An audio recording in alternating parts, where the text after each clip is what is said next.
Essa série tem refletido sobre o que é a igreja, e a gente tem pensado numa igreja pertinente ao tempo, mas que seja enfaticamente bíblica. Estamos olhando as raízes, as bases que sustentam, os fundamentos que sustentam aquilo que é a nossa missão, entendendo que ser igreja não é só ter um arrazoado, um compêndio, uns elementos sobre a nossa razão. Nós funcionamos crendo numa série de artigos, numa série de assertivas, tudo certo, tem problema, mas ser igreja não é só saber um bocado de fatos, é também viver uma série de fatos. A fé é quando aquilo que sabemos se torna a nossa prática. Por isso, sem fé é impossível agradar a Deus, porque só saber, os demônios também sabem, até creem, mas eles não efetivam, não se tornam efetivos naquilo que eles creem. Por isso nós estamos sendo chocados, acredito que sim, chacoalhados pelo Senhor para repensar. Não estamos repensando a igreja necessariamente das graças, no sentido de que de repente vamos ter reuniões com os líderes, com os pastores, com os presbíteros, com os diáconos, com líderes de grupos pequenos, com líderes de cada ministério, de cada área, de cada departamento, e assim a gente vai fazer um novo movimento, uma nova... Nada disso. Não, estamos pensando sobre ser igreja a partir do indivíduo, de cada um, não o individualismo, mas a partir de cada peça que compõe a Igreja Presbiteriana das Graças. Por isso, o fórum, a reunião é aqui mesmo, é no templo, é enquanto estamos analisando as Escrituras e repensando a postura individual. Não é um novo movimento, é o movimento de sempre, é o movimento de Deus pelo Espírito, fazendo eu e você efetivos no planeta Terra, sermos abençoadores do planeta Terra. Peço a você que, por favor, abra a sua Bíblia no segundo livro dos Reis, capítulo 19. Nós vamos ler a partir do versículo 32 até o versículo 37. Segundo livro dos Reis, capítulo 19, do versículo 32 até o versículo 37. O texto que vamos ler é o final de um episódio, um fato, um momento histórico que aconteceu na vida de um rei chamado Ezequias. Ele está sendo confrontado com a dura realidade, não apenas de notícias que são ruins, mas sobretudo fatos que são terríveis. É um desastre, uma calamidade está se abatendo sobre ele, sua casa, mas também sobre toda a nação. E ele, como rei, está diante desses fatos. O que fazer quando o dia mau chega? O que fazer quando a angústia chega? O que fazer quando nós somos tomados por uma realidade e não apenas por expectativas? Não é ansiedade, é fato, é história, a coisa está acontecendo. O que fazer quando o dia mau se torna real? É isso que está acontecendo com Ezequias. Só que a gente vai ler o final desse episódio. O que a gente vai ler é aquele tipo de expressão que ajuda muito a gente a ter fé. É quando a Bíblia pega e mostra para a gente o que está acontecendo no céu. Eu e você podemos ter uma fé muito saudável, crendo numa série de artigos que nos fazem dizer: olha, isso é verdade, isso é verdade, isso é verdade. Joia, tá bom, mas fé não é só dizer que está certo o que é certo. Fé é quando a gente diz o que é certo, mas crendo que Deus habita, que Deus se torna real, que Deus faz alguma coisa a partir do que Ele mesmo disse, a partir do que é certo. Por isso, quando a gente vai ler aqui aquilo que está acontecendo no céu, nesse momento mais terrível da vida de Ezequias, eu queria perguntar para você logo de cara, antes mesmo de ler o texto, qual é a sua expectativa ou qual é a sua percepção a respeito de Deus nesse momento. Começamos cantando Emmanuel, falamos que Deus está aqui, mas deixa eu perguntar para você agora, se for possível, na sua imaginação ou nos seus olhos de fé, como você queira usar, eu queria que você pensasse onde Deus está agora. Deus está ocupado, por acaso, sentado no seu birô, cheio de agendas, cheio de artigos, cheio de papéis. Ele está pensando, daqui a 1000 anos então eu vou ter que fazer um negócio, e daqui a 100 anos eu vou ter que mexer naquele personagem da história, eu vou ter que depor aquele presidente, eu vou ter que colocar aquele novo, sei lá. E Deus está agora sentado num birô, cheio de responsabilidades, abriu o notebook dele, pegou o tablet, pegou o celular, ele está cheio de parafernálias agregadas, tentando organizar o sistema do mundo, e ele está lá tão atarefado, que enquanto estamos aqui sentados para cultuar, ele na verdade está olhando assim meio que com rabo de olho, como mais uma das atividades. Afinal de contas, lá na China, lá no Japão, lá na Coreia, também lá nos Estados Unidos, lá no Canadá, na América Latina, está vendo o culto nessa hora. Então de repente Deus está ocupado demais, cheio de atividades demais, para conseguir estar presente aqui. Como é que você imagina? De verdade, Deus está aqui presente.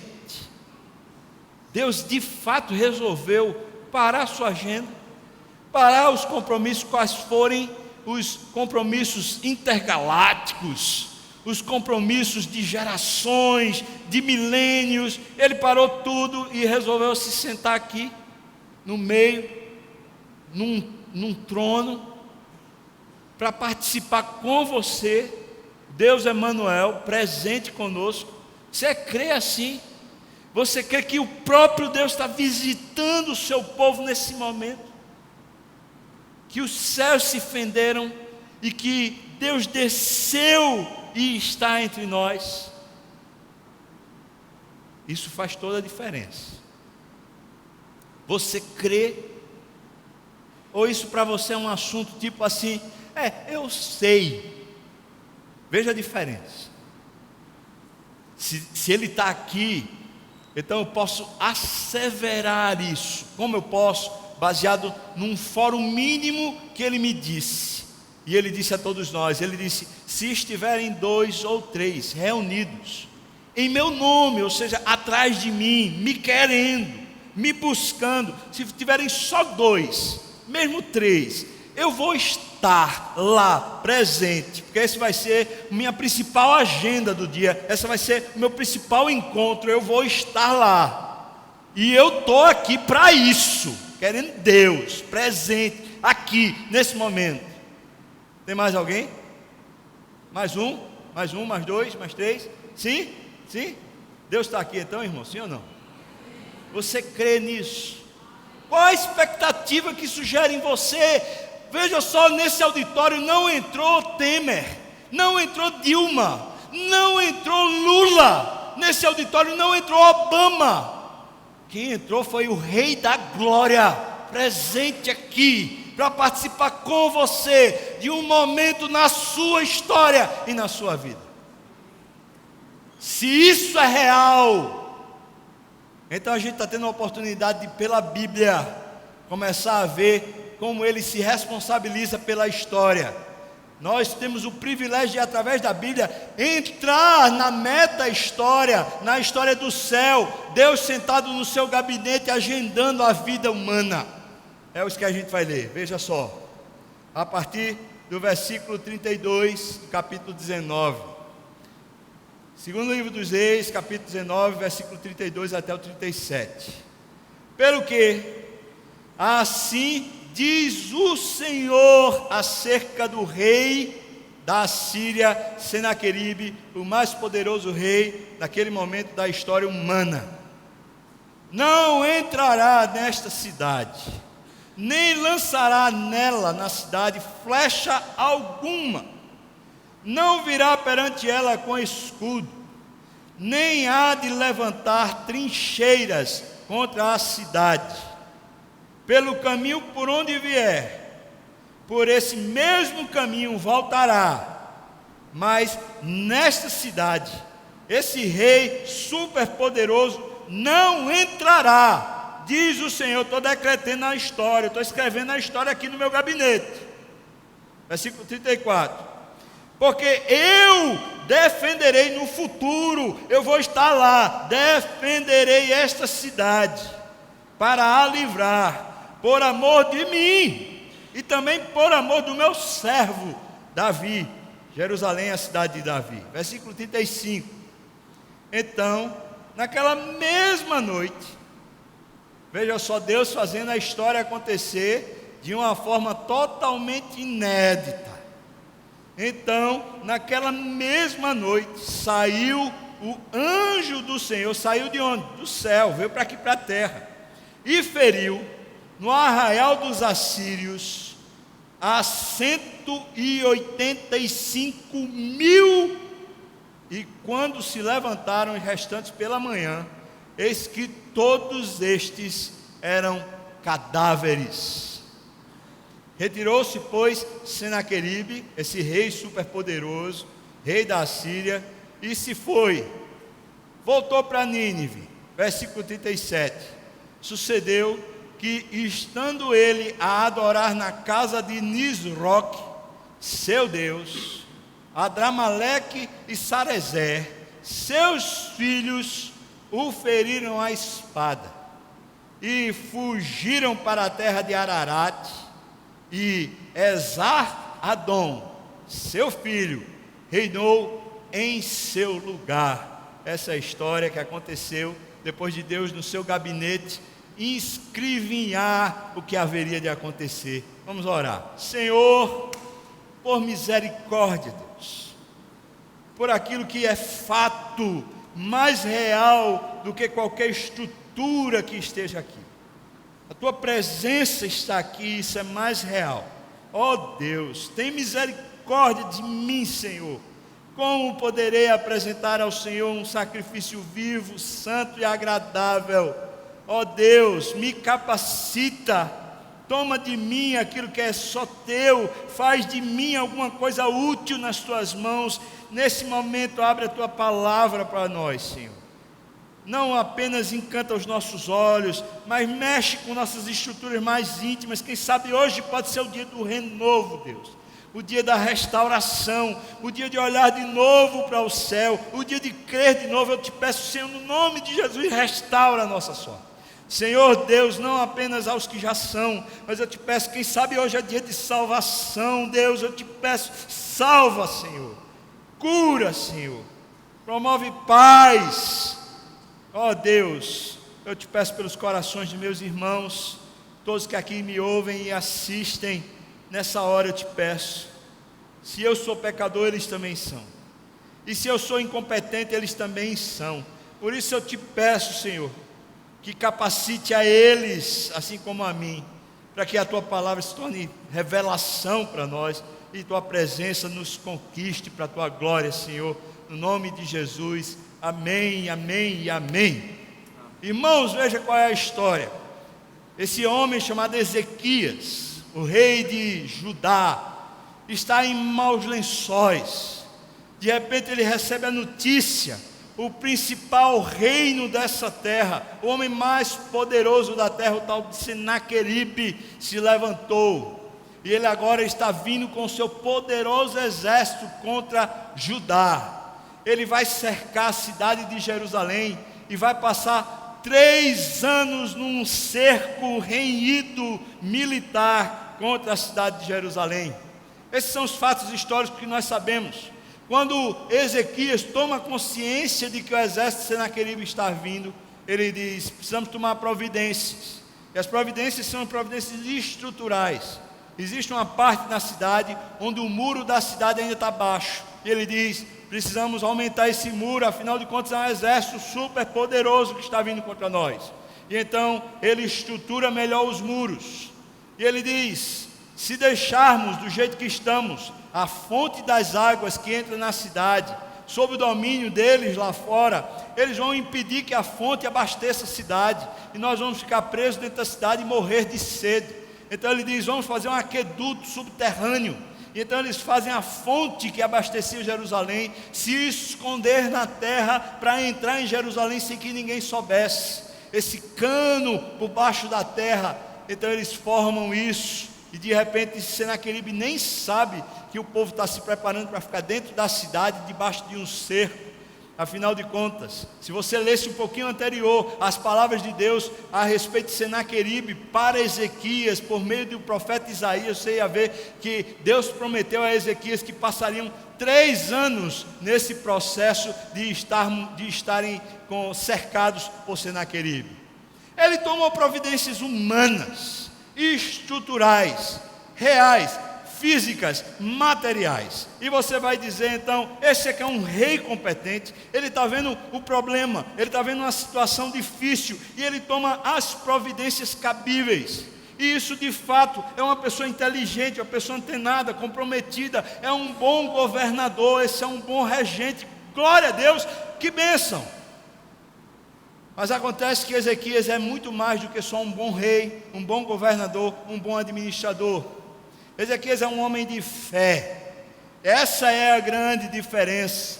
Ezequias toma as providências cabíveis dentro da conotação histórica que ele está vivendo, mas muito além de simplesmente tomar as providências humanas, Ezequias se compromete em ser ele mesmo sinal visível da presença de Deus em Israel. No tempo dolorido, no tempo da angústia, no tempo da dor, no tempo da perda, no tempo onde as coisas estão ficando piores e não melhores, Ezequias assume o seu ofício, assume a sua responsabilidade, não apenas como governante, mas sobretudo como homem de Deus. A grande diferença que vemos nesse texto, a gente vai analisar esse texto aqui um pouquinho mais pormenorizadamente, e a gente vai perceber que muito além das medidas cabíveis de um governador, esse homem que tem fé, ele vê um reino espiritual, ele vê uma atividade espiritual, ele se compromete em que Deus haja e não apenas a força humana haja.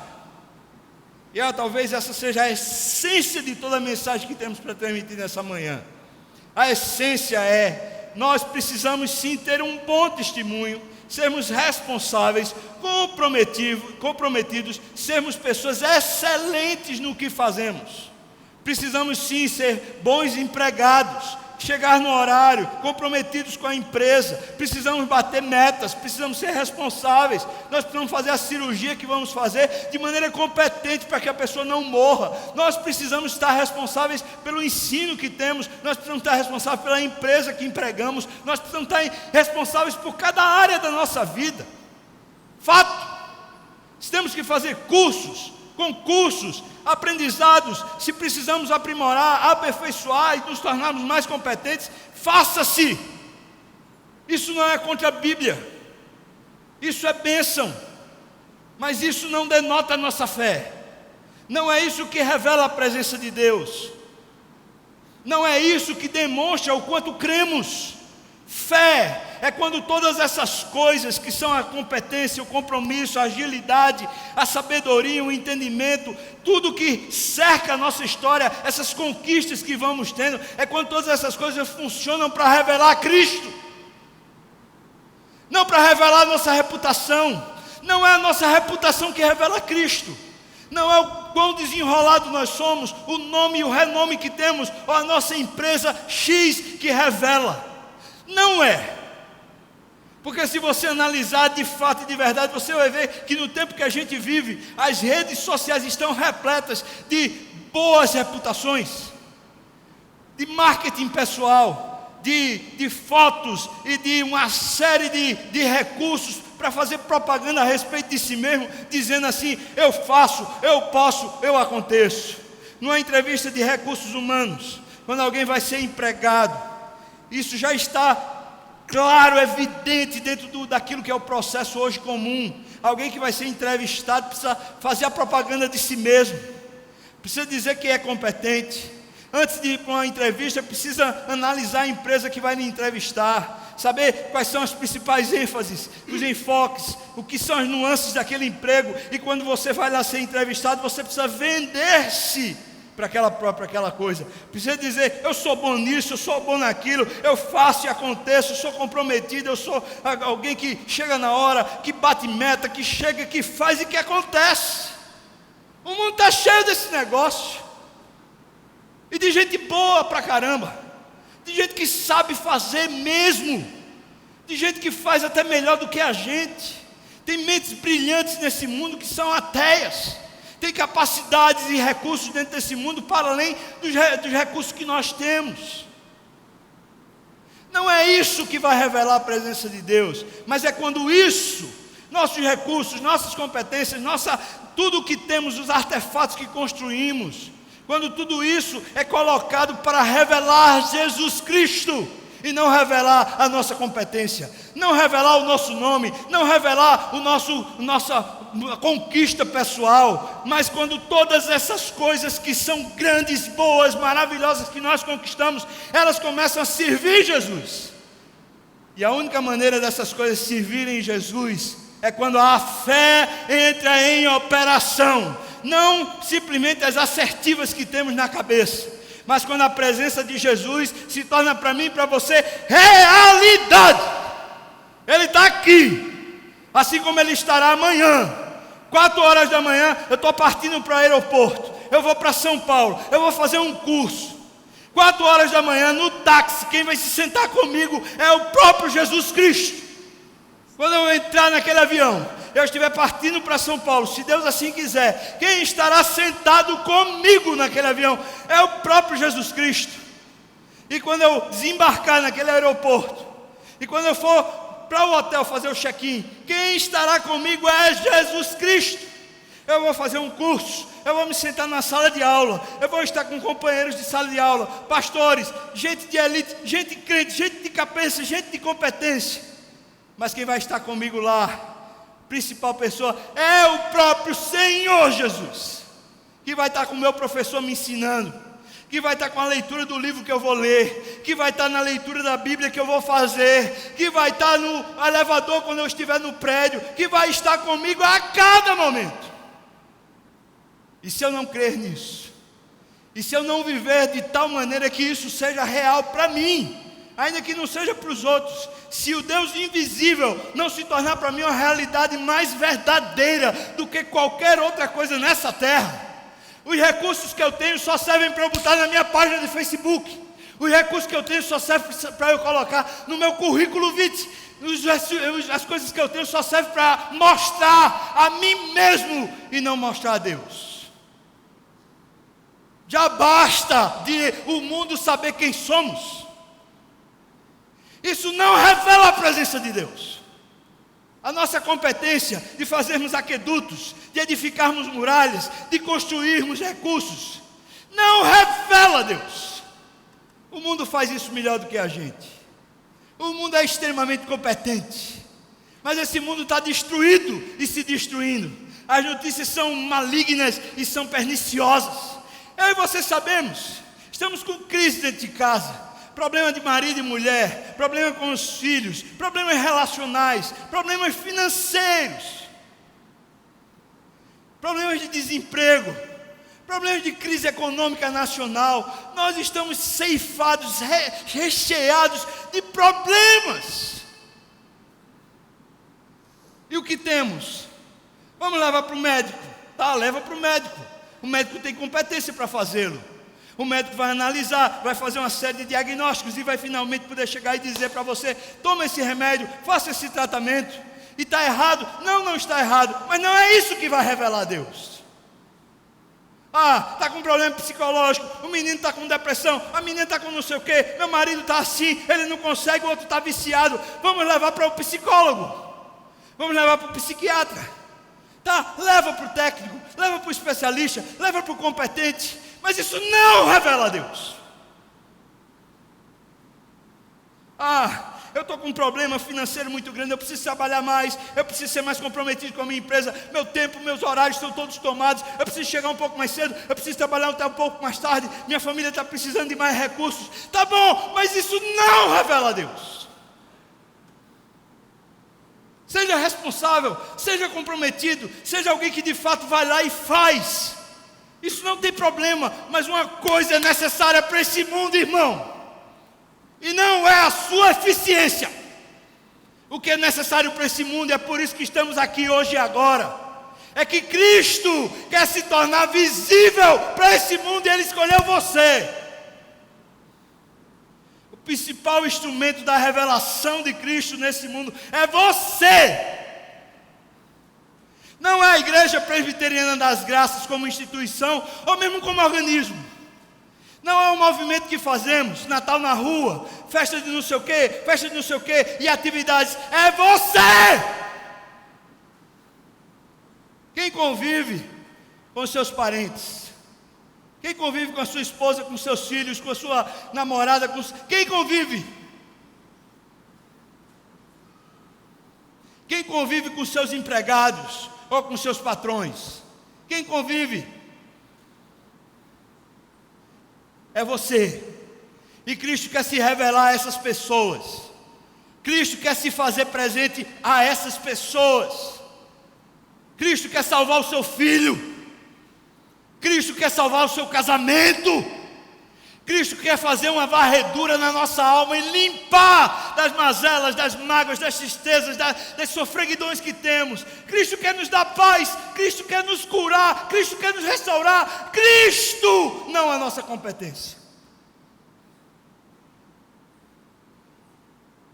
Se tem que tomar providências humanas, as tome. Não está errado. O meu discurso não é contra. E se você puder ser mais brilhante do que o que você é, mais competente do que o que você é, se você puder ganhar mais dinheiro do que o que você ganha, se você puder ser melhor do que o que você é, seja! Mas não é isso que vai revelar Jesus, é sua fé. É quando eu e você entramos para o mundo, somos lançados para o mundo como o próprio Jesus. E não como sendo uma página de Facebook, ou um currículo excelente, com mestrado, doutorado e o escambau A4. É Jesus a esperança desse mundo, o sal que salga, a luz que ilumina, é Jesus. E foi Ele quem disse, não foi história da carochinha, é Bíblia pura. Ele disse, toda autoridade me foi dada nos céus e na terra. Toda autoridade me foi dada na terra. E nessa grande comissão, quando ele começa falando da autoridade, ele termina dizendo, eis que eu estou com quem, irmãos? Convosco, com você e comigo. Eis que eu estou convosco, quantos dias? Todos os dias, segunda e terça e quarta. E na hora da dor, e na hora do desespero, e na hora que a gente deita a cabeça no travesseiro e escorre aquela lágrima, chega, ela é salgada e quente. Naquela hora que a gente não tem palavras para dar para a esposa, naquela hora que a gente não tem palavras para receber, naquela hora que a gente só tem uma angústia que dilacera e corta as palavras, naquela dor da perda, naquela dor da angústia, naquela hora, eis que eu estou convosco. Eu estou convosco. Não vai ser um especialista, sou eu. Eu te redimo, eu te curo, eu te restauro, eu te protejo, eu te abençoo, eu cuido de você. É isso que vai revelar a presença de Jesus. É uma fé que se torna visível nas nossas práticas, revelando Jesus, não revelando nosso currículo, nossa ética ou nossa moral. É claro que a gente tem que agir com ética, e é claro que a gente tem que ter moral. Essas coisas é ponto pacífico, ou seja, essas coisas não são mais nem debatidas, nem discutidas. Alguém que não as tem, já está aquém do próprio processo. É para além disso, é a própria presença de Jesus se fazendo visível. Para isso eu queria que você e eu olhássemos para essa história de Ezequias, e a gente vai ver os ofícios de Cristo em Ezequias, e como ele, conquanto ter tomado providências humanas, o que ele faz essencialmente é viver pela fé. A excelência de Ezequias, revelada nas suas providências, são na verdade a revelação de uma fé que ele tem no coração, de um Deus real com ele na hora da dor. Por favor, Abra a Bíblia aí, ainda se você tiver aberto, no esse capítulo 18, a gente vai ler os versículos 3 a 7. Veja o que é que diz para nós aqui. Se você não conseguir ler aqui, leia na sua própria Bíblia, diz assim: Ezequias fez o que era reto perante o Senhor, segundo tudo o que fizera Davi seu pai. O que é que significa ser reto perante o Senhor? Diz o texto: ele removeu os altos, quebrou as colunas, deitou abaixo o poste ídolo, fez em pedaços a serpente de bronze que Moisés fizera, porque até aquele dia os filhos de Israel lhe queimavam incenso e lhe chamavam de Neustã, aquela serpente que tinha sido edificada lá no deserto por Moisés, que era símbolo da presença de Cristo entre eles. O povo já passara a adorar o símbolo, em vez de adorar a presença real. E o texto segue para nós dizendo: Ezequias confiou no Senhor, Deus de Israel, de maneira que depois dele, não houve depois dele seu semelhante entre todos os reis de Judá. Mas não é só isso, o texto diz mais: nem entre os que foram antes dele foram semelhantes, porque ele confiou no Senhor. A presença de Deus para Ezequias não era abstração, não era na igreja, era na vida. Confiou no Senhor, e diz: porque se apegou ao Senhor, não deixou de segui-lo e guardou os mandamentos que o Senhor ordenara a Moisés. Assim, dessa maneira, foi o Senhor com Ezequias, para a vida, para a jornada, para a luta contra Senaqueribe. Foi o Senhor com Ezequias, para onde quer que saía, lograva bom êxito. E Ezequias rebelou-se contra o rei da Assíria e preferiu não servir o rei da Assíria, o Senaqueribe. Isso mostra para a gente o que é que estava no coração de Ezequias, ou melhor, como é que Ezequias figurava a presença de Deus no meio do povo, como a sua fé se torna real, prática, visível, não pela sua reputação nem pelos seus feitos, mas por aquilo que habita dentro dele, como realidade e não apenas como assertiva teórica. Veja o que é que ele faz. Diz o texto que ele fez o que era reto perante o Senhor. Repita comigo, por favor: reto perante o Senhor.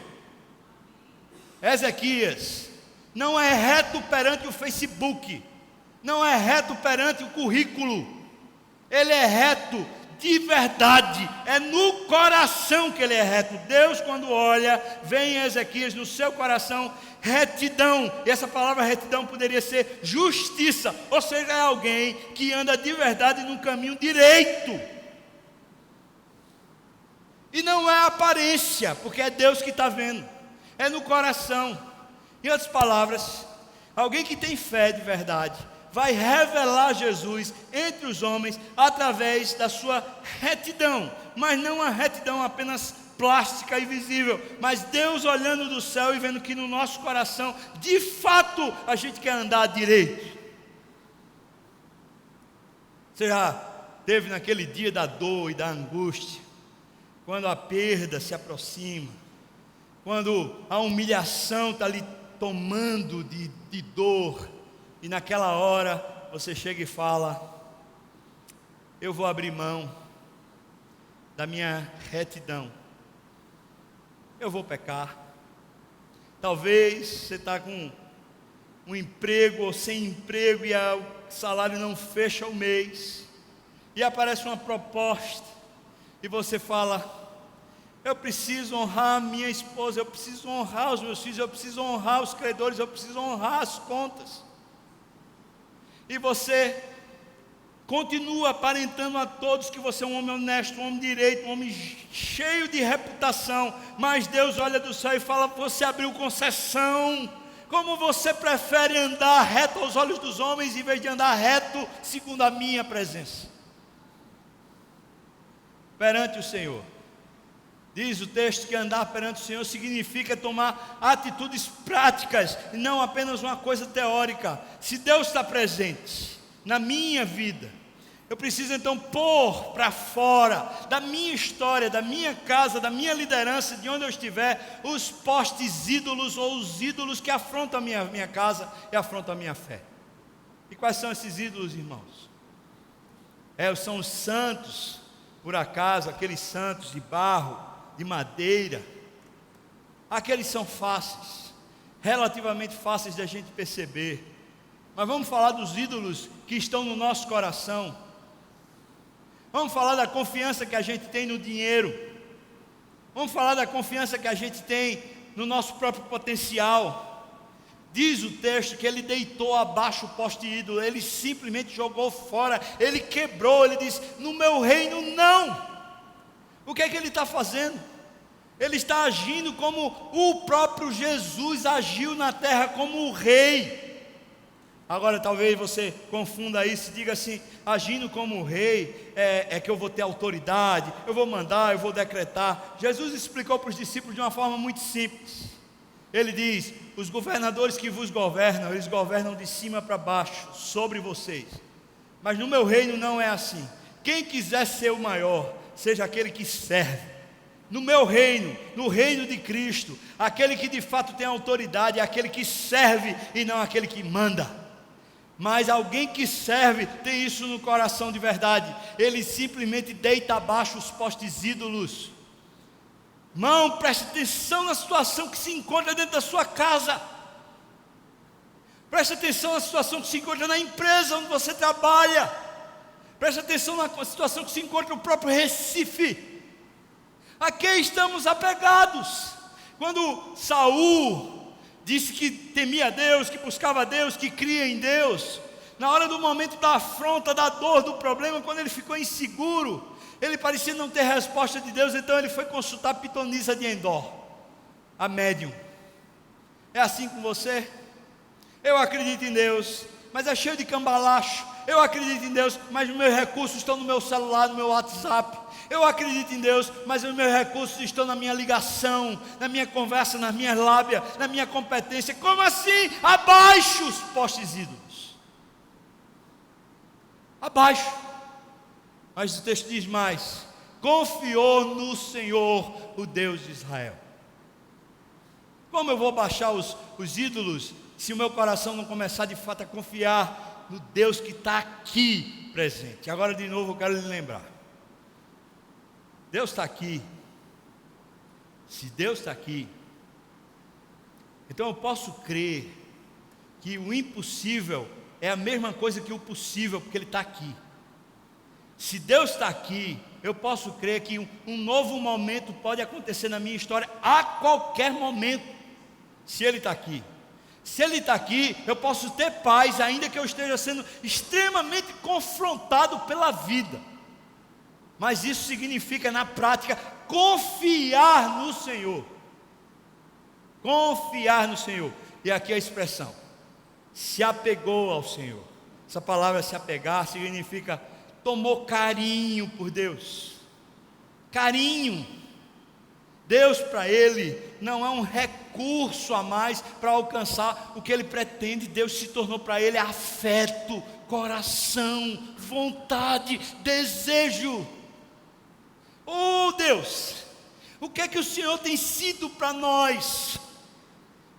Nós nos lembramos de Deus diariamente, a gente tem apego ao Senhor, vontade de estar com Ele, a gente fala palavras bonitas para Deus, a gente elogia, a gente tem carinho pelo Senhor, estamos apegados ao Senhor. Oh Deus, simplesmente é uma parte da semana na igreja, uma parte da semana no grupo pequeno, uma parte da semana na reunião de oração, ou no ministério que eu executo. Alô, oh, onde está a nossa confiança no Senhor? Onde foi parar o nosso coração? Deus é real para conosco de fato e de verdade na nossa experiência dia a dia. Estamos maravilhados com Deus. Deus tem enchido o nosso coração de expectativa a respeito do que Ele quer fazer. Ou estamos acabrunhados, inquietos, inseguros, desesperançosos, quebrados. Confiou no Senhor, ele se apegou ao Senhor, disse: é o meu Deus, é o meu amor, é o meu bem maior, é o meu escudo, escudo, é a minha garantia, é o amado da minha alma, é o Deus em quem me deleito, é a minha preciosidade, é o meu único recurso, é o meu fundamento, é o meu Deus. Onde foi parar isso, irmão? Na sua vida. Não fala da igreja, não fala de A ou de B ou de C, para de falar e pensa em você. Onde foi parar o seu amor a Deus, o seu apego a Deus, a sua vontade de estar com Deus, a sua querência por Deus? Onde foi parar? Apegou-se ao Senhor. Diz mais, não deixou de seguir o Senhor. Quando Jesus estava seguindo, o Evangelho de Lucas é traçado por uma afirmativa, indo para Jerusalém. Enquanto Jesus seguia em direção a Jerusalém, desde o primeiro momento do seu ministério, Jesus estava indo para a cruz. Chegou um momento lá em João 6, quando ele fez a multiplicação dos pães, os discípulos da multidão chegaram e disseram: esse discurso que o Senhor está falando, de que o Senhor é verdadeira comida e verdadeira bebida, o Senhor está dizendo que não vai dar mais pão para a gente, o Senhor está dizendo que não vai dar mais comida para a gente, o Senhor está dizendo que a gente precisa se alimentar do Senhor e não das benesses que o Senhor tem para nós. E diz o texto lá em João 6, eles começaram a deixar Jesus. A multidão foi saindo um a um, milhares, mais de 12.000 pessoas largaram Jesus num momento só. Deixaram de seguir, afinal de contas, ficou difícil, agora ficou arrochado, agora o negócio está apertando, não dá não, quando é para receber o pão, quando é para receber o donativo, quando é para receber a paz, eu estou dentro. Mas quando ele começa a coxar a gente, quando ele começa a fazer uma proposta mais radical, de abrir mão da própria vida, de dizer: eu irei com o Senhor até a morte, Deus, nessa hora, todos abandonaram Jesus, à exceção dos discípulos, os 12. E então Jesus se volta para os 12 e fala assim: vocês também não querem ir? Eu gosto disso de Jesus, eu gosto. Jesus não está fazendo questão nenhuma de um relacionamento frívolo conosco. Ou o relacionamento é verdadeiro, ou então ele abre mão. Não quer não, filho? Beleza, vá na paz, pode ir. Aí você encontra Pedro falando para Jesus: mestre, para quem? Me diga, para quem? Não é para onde, é para quem iremos nós, se só tu tens as palavras, mesmo quando são duras, as palavras de vida eterna. Não deixou de segui-lo. O caminho de Jesus leva a Jerusalém, o caminho de Jesus leva até a cruz. Quando caminhamos com Jesus, ele disse: se alguém quiser vir após mim, dia a dia, negue-se a si mesmo, dia a dia, tome a sua cruz e siga-me. Segui-lo porque você o quer, segui-lo porque você o deseja, segui-lo porque ele é a fonte da sua energia, segui-lo porque ele é real. Não segui-lo porque a galera está indo, não segui-lo porque tem um movimento. Eu gosto dessa atividade, eu gosto. A gente vai fazer essa atividade na igreja. Eu gosto, é massa estar com a galera e tal. Beleza. Isso é seguir Jesus? Seguir Jesus é você no seu trabalho. Seguir Jesus é você na sua casa. Seguir Jesus é você na história doída, da angústia e da perda. Isso é seguir Jesus. Não só quando o momento é maravilhoso, mas especialmente quando o momento é difícil. E o mundo, quando olha para nós e nos vê com essa expectativa por aquilo que eles não veem, o mundo fica chocado. Fala: esse é um doido, isso aí é uma menina doida. Como é que ela tem expectativa a respeito de uma cura? Como é que ela tem expectativa a respeito de uma ação de Deus? Como é que ela tem expectativa a respeito de uma providência? Como é que continua tendo paz? Como é que continua tendo no seu coração alegria, mesmo quando está sendo afrontado, o mundo fica de queixo caído, ababacado, dizendo assim: não pode ser. É Cristo sendo revelado, não a nossa competência. É o Rei, o próprio Rei, que governa as situações, sendo revelado, não a nossa competência. Mas, em segundo lugar, você vai, por favor, comigo. Veja o que é que está escrito, capítulo 18, a partir do versículo 28, até o 32, até o 36, diz para nós: Rabsaque, que é uma espécie de coordenador de Senaqueribe, uma espécie de embaixador. Rabsaque se pôs em pé e clamou em alta voz em judaico e disse: não deis ouvidos a Ezequias, porque Ezequias está enganando vocês, povo de Deus, dizendo: o Senhor nos livrará. Acaso os deuses das nações puderam livrar cada um a sua terra nas mãos do rei da Síria? Como assim? Descreve algumas nações e fala: onde estão os deuses de Sefarvaim, de Ena, de Iva? Onde é que estão? Acaso livraram eles a Samaria das minhas mãos? Algum desses deuses conseguiu me vencer? Depois ele diz: quais são dentre todos os deuses desses países os que livraram a sua terra das minhas mãos, para que esse Senhor de vocês possa livrar Jerusalém das minhas mãos? Vocês estão enganados. O Deus de vocês por acaso é maior do que os deuses de outros povos? Acho que vocês estão enganados, hein? É melhor vocês prestarem atenção. Então diz o texto para nós: calou-se porém o povo, e não lhe respondeu palavra, porque assim lhe havia ordenado o rei. O rei, que é Ezequias, tinha dito para o povo: não respondam a eles. Deixa eu montar essa cena para você entender. Senaqueribe está no cerco militar contra Jerusalém. Ele manda Rabsaque para conversar com os muros de Jerusalém, a fim de entrar num acordo de paz. E Rabsaque diz para os muros onde estão os soldados e o povo que está dentro de Jerusalém: rendam-se, façam um acordo de paz. Afinal de contas, Senaqueribe vai poupar a vida de vocês. Rendam-se. E então Ezequias está dizendo para o povo assim: Deus vai nos livrar. E Ezequias está dizendo outra coisa para o povo: vocês estão ouvindo o que eles estão falando? Eles estão falando na língua de vocês, mas vocês precisam entender que em vez de vocês retrucarem, rebaterem, só creiam, só acreditem, só continuem calados, esperando o livramento do Senhor. Irmãos, prestem bem atenção, porque isso é poderoso. O que é que está acontecendo com eles? Eles estão sendo cercados, envergonhados, a luta, há problema, há dor. Mas qual é a ação de Ezequias? Não é simplesmente fazer o aqueduto, não é simplesmente edificar a muralha, é a ação da fé. Ezequias está proferindo a palavra de Deus para o povo. Ezequias está colocando paz no coração do povo, esperança da ação de Deus no coração do povo. Ezequias está agindo como profeta, mas um profeta que de fato crê. É isso que está acontecendo. Eu e você cremos. No dia da dor, naquele dia que está doído o travesseiro, da perda, o que temos para compartilhar? Jargões. É assim mesmo, Deus lhe ama assim mesmo, é isso?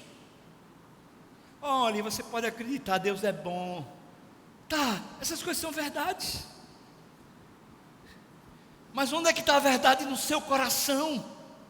Para fazer calar as afrontas, as amarguras, as dores, as inquietações que estão na alma. Cadê, irmão, essa profecia, que não é a profecia dos pentecostais, mas é a profecia de falar a palavra de Deus, na hora certa de falar a palavra de Deus, com propriedade de falar a palavra de Deus, que cala a angústia,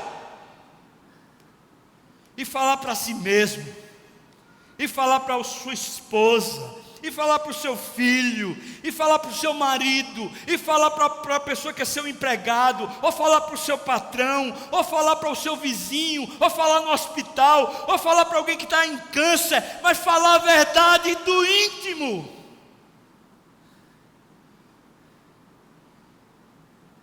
Preste atenção que Ezequias ainda não tinha a revelação de Deus Deus não tinha dito por meio de Isaías que eles estariam livres. Mas Ezequias crê. E então Ezequias diz: Ele, o Senhor, é verdadeiro, é real, Ele nos livrará. Aí você vai dizer: ah, pastor, nem sempre é assim, viu? Vai lá olhar na galeria da fé de Hebreus 11, você vai ver gente que foi cerrada ao meio, cortada a cabeça, queimado pelo fogo. Ah, esse negócio de dizer que Deus vai livrar sempre, isso é coisa antiga, esse negócio não é real não. Deixa eu dizer uma coisa para você, me diga, olhando nos meus olhos, à luz da própria Bíblia que você acabou de citar, me diga se de verdade aquelas pessoas que morreram assim, eles não foram libertos. Se eu tivesse tempo aqui, eu queria contar para vocês a história de um homem de Deus chamado Policarpo de Antioquia, de Esmirna. Esse homem foi queimado pelo fogo, mas estava livre no seu coração. Se eu tivesse tempo aqui, eu contaria para você a história do apóstolo João, que também foi posto dentro de um tonel de óleo fervente. O apóstolo João foi posto dentro de um tonel de óleo fervente, e o óleo não lhe consumia, porque a sua fé cria. Aí você vai dizer: mas eles morreram. É verdade, Policarpo foi decepado, arrancaram, foi decapitado, foi arrancada a sua cabeça. Mas antes de ser arrancada a sua cabeça, o imperador, na frente do auditório lá, fez uma pergunta para ele. Disse: só uma coisa eu lhe peço, Policarpo, e a gente não lhe mata. Depois de ter tirado ele da fogueira e ele não queimava. Uma coisa eu lhe peço, Policarpo, e a gente não lhe mata. Declare que os cristãos são ateus. Porque os cristãos acreditavam num único Deus, enquanto todo o Império Romano era politeísta, vários deuses. Então os cristãos naquele momento eram chamados de ateus. E disseram então para Policarpo: declara que os cristãos são ateus. Então Policarpo diz que ele tirou o seu manto e olhou para a plateia, e olhou para cada plateia apontando e falou: todos vocês são ateus, eu tenho Deus. E foi sentenciado à decapitação. Mas irmãos, esse homem estava livre. O Senhor nos livrará. Qual é o tempo de angústia que você está passando? Qual é a história que você tem antes desse momento que você vive, que não possa lhe declarar que Deus é bom, é grande, é fiel, é real, e Ele lhe livrará? Deus é assim, suficiente para nós. Isso é a gente revelar Jesus pelo aspecto da profecia, ou seja, é citar a palavra na hora certa. Mas por último, e eu não diria que é menos importante, mas na verdade tão importante quanto, é quando Ezequias age como um sacerdote, chamando Isaías para a oração, e ele mesmo se coloca na brecha em oração. Vamos lá, o texto diz para nós assim, capítulo 19, versículos de 1 a 4. Você pode acompanhar na sua Bíblia também. Tendo o rei Ezequias ouvido isto, rasgou as suas vestes, cobriu-se de pano de saco, entrou na casa do Senhor. Rasgou as suas vestes, cobriu-se de pano de saco e entrou na casa do Senhor. Então enviou a Eliaquim, o mordomo, a Sebna, o escrivão, e também os anciãos dos sacerdotes, cobertos de pano de saco. Enviou-os ao profeta Isaías, filho de Amós, os quais lhe disseram a Isaías: assim diz Ezequias, este dia é dia de angústia, este dia é dia de disciplina, é dia de opróbrio, porque os filhos são chegados à hora de nascer, um novo tempo, um novo recomeço, uma nova história está pronta para nascer, mas não há força para dá-los à luz. Manda perguntar a Isaías: porventura o Senhor teu Deus terá ouvido todas as palavras de Rabsaque, e a quem o rei da Assíria, seu senhor, enviou para afrontar o Deus vivo? E será que Deus repreenderá as palavras que ouviu? Ergue, pois, orações pelos que ainda estão vivos, pelos que ainda conseguem crer, pelos que ainda subsistem. Próximo texto. Tendo Ezequias recebido a carta das mãos dos mensageiros, Rabsaque entregou uma carta para Ezequias, afrontando ainda mais. O desespero poderia tomar ainda mais conta do coração de Ezequias. Ele recebeu a carta nas mãos dos mensageiros, leu-a.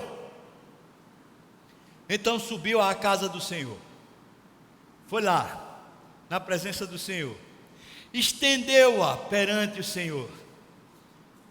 Então ele orou perante o Senhor e ele mesmo disse: ó Senhor, Deus de Israel, Tu estás entronizado acima dos querubins. Deus, Tu somente és Deus de todos os reinos da terra. Senhor, Tu fizeste os céus e a terra. Senhor, eu estou falando com aquele que pode. Eu estou falando com aquele que existe. Eu estou falando com o que é mais real do que Rabsaque, do que Sinaqueribe, do que os meus problemas. O Senhor é grande, pelo amor de Deus. Inclina, ó Senhor, o ouvido e ouve. Olha, abre, Senhor, os olhos e vê. Ouve todas as palavras de Sinaqueribe, Deus. Estou aqui tomado de dor, as quais ele enviou para afrontar o Senhor, o Deus vivo. Sabe, Ezequias age como um sacerdote nessa hora. O que é que Ezequias está fazendo nessa hora? Ele está rasgando as suas vestes, cobrindo-se de pano de saco. Ele está reconhecendo que o dia é mau. Ele não está botando na página de Facebook uma foto ele tomando um milkshake. Ele não está botando no Facebook uma foto ele no calçadão de Boa Viagem, dando um sorriso, pegando água de coco. Ele não está botando no Facebook uma viagem que ele vai fazer internacional, mostrando o passaporte. Irmãos, o que ele está dizendo? Ele está dizendo assim: eu estou quebrado. Deus, o problema é grande, não tem para onde correr não, o negócio está pegando fogo, Deus. Dia de angústia, é dia de disciplina, esse é o meu dia de vergonha, eu estou passando pela dor. Ele está publicando isso aos olhos de Deus. Ele não está publicando reputação. Ele está publicando a Deus a dor, a violência que ele passa. É isso que ele está fazendo. Ele não está escondendo. Não é vaidade que rege, é verdade que rege a sua vida. Então diz, ele subiu à casa do Senhor, estendeu a carta que ele tinha recebido perante o Senhor, se ajoelhou e orou perante o Senhor, e foi isso que ele fez. Se você lesse o resto do texto, você ia ver que ele chama Isaías para fazer a mesma coisa. Isaías ora também. E o texto que lemos no começo desse sermão é a resposta que Deus deu a Isaías a respeito do que aconteceria, porque Deus estava no céu, sentado no seu escritório, mas com os olhos observando Ezequias, observando Israel, observando Senaqueribe, observando a terra toda. O Deus da providência ouvia o que Ezequias, na sua dor e angústia, enquanto ele estava na casa do Senhor de joelhos prostrados, sem força, declarando a verdade de que ele estava angustiado, estava com vergonha, ele estava numa tristeza só, dizendo para Deus: Senhor, toma providência, não é possível, Deus. Ele é sacerdote, irmão. A gente revela Jesus nesse mundo quando a gente de fato recorre a Jesus. Quer recorrer aos especialistas, quer recorrer aos recursos humanos, que você o faça, mas entenda, pelo amor de Deus, não é isso que revela Jesus ao mundo, não é isso que revela Jesus a você. Não é você chegar no final da doença e falar assim: ah, Deus usou os médicos e foram os medicamentos que curaram o meu amado, me curaram. Não foi. Foi Deus que tem os seus dias contados, cada um deles. Foi Deus que ajudou você na hora da dor, da doença, do problema. Foi Deus que permitiu que você sofresse e padecesse, para você conhecer mais a Ele. Foi Ele que te tirou daquele dia e lhe colocou no renovo. Foi Deus. Foi Deus que agiu por meio do médico, foi Deus que agiu por meio do medicamento, foi Deus que agiu por meio da competência humana. Mas se eu e você não oramos,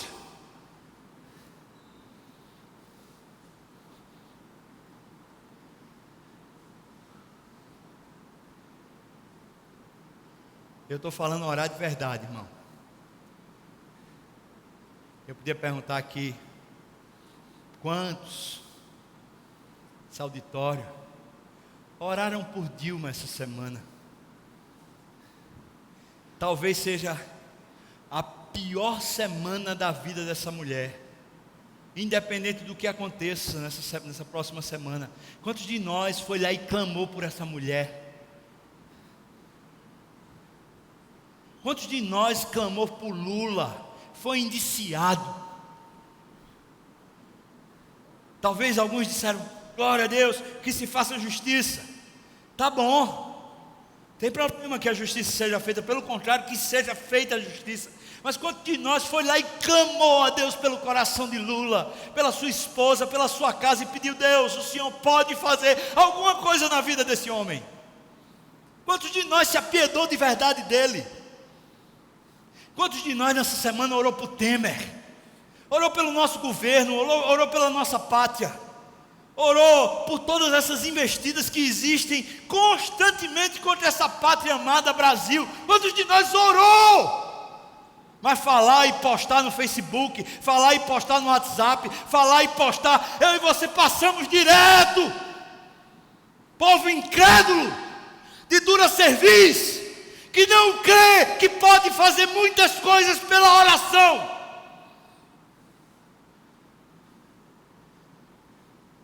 Está pronto para detonar, para falar, mas não para orar e se quebrantar e crer.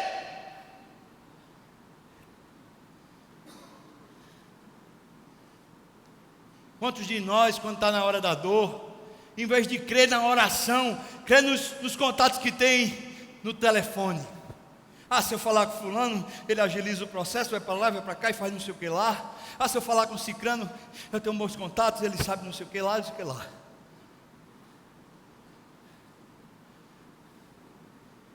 Povo seco, sem Deus, sem fé, sem amor, sem piedade, sem essa doçura por Deus, sem essa vontade de Deus, sem esse amor e apego a Deus, sem uma fé que se revela na presença de Deus.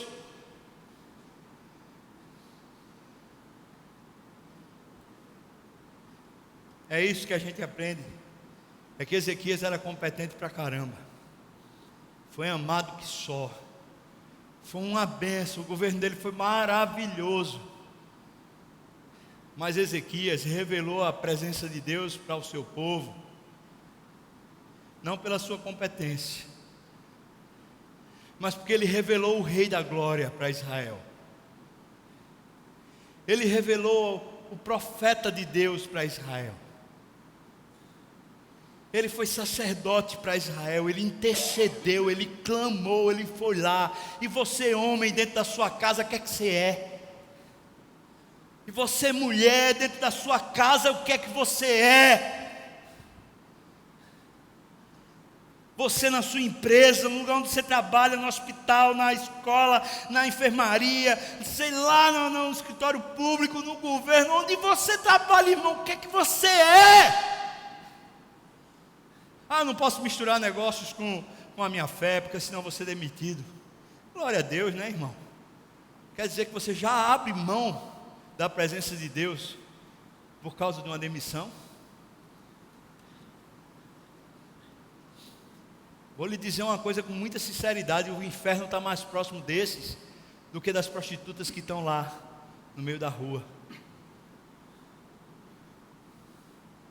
Porque se Deus não é a coisa mais preciosa que temos, e se Deus não pode de fato se revelar por meio da nossa fé a esse mundo que está no maligno, então a gente pode ser chamado de qualquer coisa, mas igreja é que a gente não é. Porque a igreja do Senhor Jesus na terra não será revelada pelos eventos que fazemos e apadrinhamos e conquistamos, mas será revelada pela presença de Jesus. Está lá escrito em Colossenses. Porque Cristo, que é a nossa vida, quando Ele se manifestar, então nós, povo de Deus, seremos manifestados com Ele em glória. Quando Cristo se revela, a igreja de Cristo é revelada. Mas quando eu e você, como se fôssemos apenas mais um instrumento da sociedade, estamos revelando nossa competência, cadê Cristo? Onde ele foi parar? Quero chamar você, irmão, para orar. Talvez hoje a presença de Jesus aqui no nosso meio, clamamos pedindo a Deus que Ele desse capacidade para falar e para ouvir. Talvez hoje Jesus está chamando você de volta para onde tudo começou, você na presença dEle, agarrado com Ele, dizendo: Senhor, eu vou contigo para qualquer coisa que for. Quero é Deus, eu quero é Deus. Eu queria chamar você. Talvez hoje você está renovando isso, dizendo: Deus, renova os meus caminhos, renova mesmo, Senhor. Eu quero é revelar a Tua presença mais do que qualquer coisa. Talvez você hoje, pela primeira vez, está tendo um discernimento, dizendo: eu preciso desse Deus na minha vida. Eu ainda não tenho, mas eu quero. Seja como for, para qualquer um de nós, inclusive para mim, convite do Espírito Santo nesse momento, com muita fé eu falo, sabendo que é Ele que está providenciando esse momento para mim e para você. Ele quer nos auxiliar num caminho aconchegado com Deus, num caminho apegado ao Senhor, seguindo o Senhor de verdade, revelando Sua presença na terra, crendo e esperando a presença de Deus cada dia, cada manhã, cada tarde, cada noite que vivermos aqui. Eu quero chamar você a de repente você sair do seu lugar. Não é só ficar de pé, mas é sair do seu lugar para a gente se consagrar aqui na frente, dizendo para Deus: Senhor Deus, me usa, renova o meu coração, aquece a minha alma, me toca, Senhor. Quem sabe Deus está passando por você, talvez acendendo minimamente uma faísca de chama, dizendo para você assim: vem que você é meu. Queria chamar você, e eu não vou insistir. Então, se Deus está chamando você e você está dizendo: Deus, eu quero aquecer meu coração, eu quero te buscar, eu quero te mexer nesse negócio, Senhor, por favor, me toca, me sensibiliza. Sai do seu lugar e venha para cá. Eu não vou insistir. Se é com você, então sai do seu lugar e venha para cá, para a gente orar junto. Quem Deus falou, pode vir. Se é o seu caso, venha para cá para a gente orar junto e clamar a Deus por esse despertamento espiritual na nossa vida. Amém. Amém. É isso, eu sei que atrapalha um pouquinho o banco, a gente tem que pedir permissão, licença, mas é isso, é bom sair mesmo do lugar. Sair mesmo. Nosso caminho é assim, irmão, saindo do lugar. É saindo do lugar onde a gente está prostrado, onde a gente está prostrado também. É bom sair do lugar, em direção ao Senhor. Vamos orar. Senhor,